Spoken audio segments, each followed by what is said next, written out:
Hi, today I'm here with Mr. Devendra Naik, the founder of NoMoBo. They design business simulation games for corporate training programs across India. Today I had some questions for you, Mr. Naik.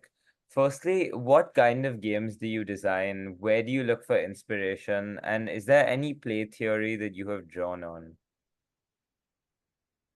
Thank you so much, Krish, for having me. Uh, kind of games that I design. So I design something called simulation game because that's what I do. I design training programs and team building programs using this simulation game.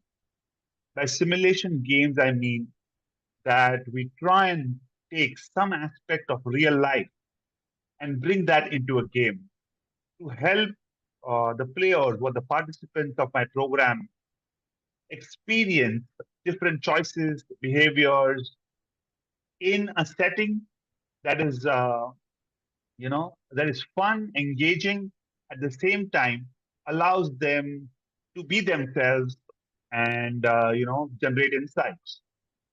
Uh, Several play theories at work here, but one of the most important, I think, you know, is that uh, I'm sure everybody agrees that when people play, people become like children, you know. They sometimes let their natural selves come out. And of course, there's a lot of psychology and neurology at work too, which helps people engage and retain the experience in their memories, because that's how the brain works. So that's something that I try to bring into the game that I design. Nice. Yeah, so you said like people become like children and they really enjoy playing board games and also like you'll try and simulate some aspect of real life. So what positive impact apart from the joy of in playing the games do you see in your corporate trainings?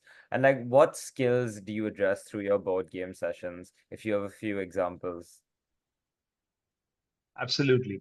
So, while there's a big range of skills, mindsets, behaviors that we talk about and deliver to our programs, the top few that I would like to talk about today are mindset, a growth mindset, uh, how to think out of the box, how to work together with the team, how to consciously collaborate.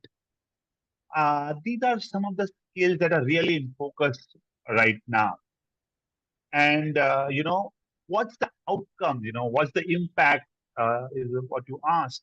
And one of the things is that these concepts, everyone knows that they are important. However, they don't get practiced sometimes. People feel we already know about it. However, when they play the game, they experience it themselves as to how these concepts are so important in practical life.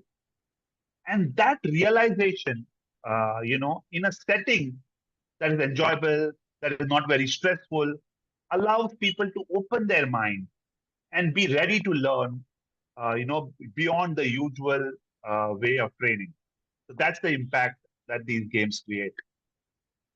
Yeah, so along those lines, could you give an example of a game that you've created and how it was used in that setting and like similarly the positive impact of that game? Absolutely. So one of the games that I have designed and delivered is called NoMoBo Premier League. It's a game in which participants play the role of owners of cricket team, like the Premier League or any other league around the world. And these owner of cricket teams are taking part in an auction where they have to bid for the players that are there in front of them to try and get the best team together. Now you can imagine that it's very exciting. People get very engaged. They're bidding 50 lakh, 80 lakh, 1 crore, 2 crore for the players and finally trying to make their team. Yeah. No doubt it is very engaging and exciting, but that's not the outcome of the game.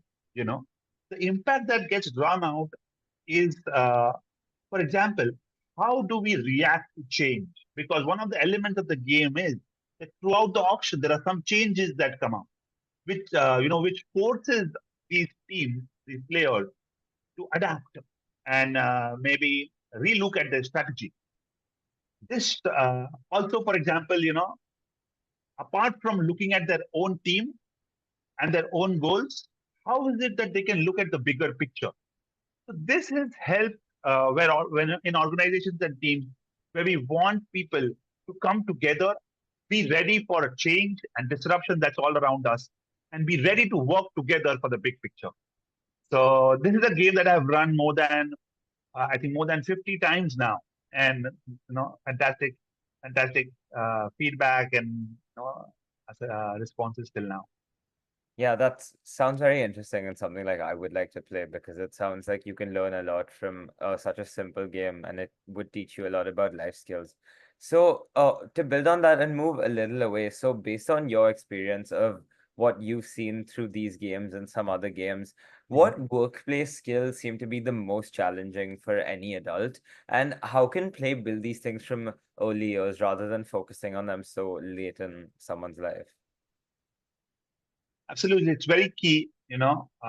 Play I think can allow people to learn at a much younger age. Some of the most challenging skills that are very important, but sometimes missing or not up to the mark. That I would say are number one is listening, communication and listening. Number two is having a mindset of ownership and accountability. I'm just going to talk about these two.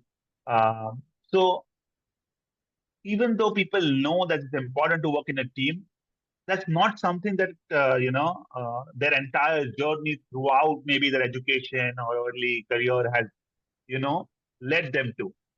And this is something that's so critical because today teams are spread across the world. They have to come together, bring together the strengths that different people have, and to be able to do that, to listen, to work in a team, as well as take responsibility of my my results, my outcomes.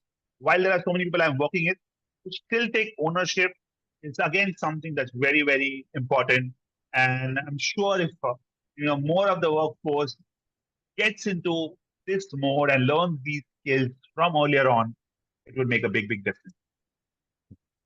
Yeah, that's a great thought. So, there was just one more thing I had, given that you're working in this environment and given that remote and virtual work is becoming more mainstream, what are your thoughts on the role of games or playing for training in an online environment? Do you think it's sustainable there? Do you think we can use it there? Because you mentioned like one of your games is could be online and could be used there. So I just wanted your thoughts on that. Absolutely. It's a reality now that people are working from remote places, virtual meetings, virtual sessions, have, are going to remain, even though the peak during the maybe COVID times has gone down, but still that entire space of remote and virtual working is going to remain. In that space, I think games have a great role to play because they allow a group to come together again, generate, create a rapport that's sometimes missing in virtual settings. So, games, like I said, like I started, games allow us to bring the inner child out. And that's a great way to really connect with someone who's sitting far away because that connection is really going to translate into better teamwork, better coordination going ahead. So it's something that we have to stay. And there's so much possibility of what we can do in the virtual space as well. Uh-huh. Thank you so much for your interesting insights, Mr. Naik. Your involvement of work with play sounds very appealing and is something that everyone could benefit from, I think, if they adopted such similar techniques. So thank you so much. Absolutely. Thank you so much, Krish. Really appreciate it.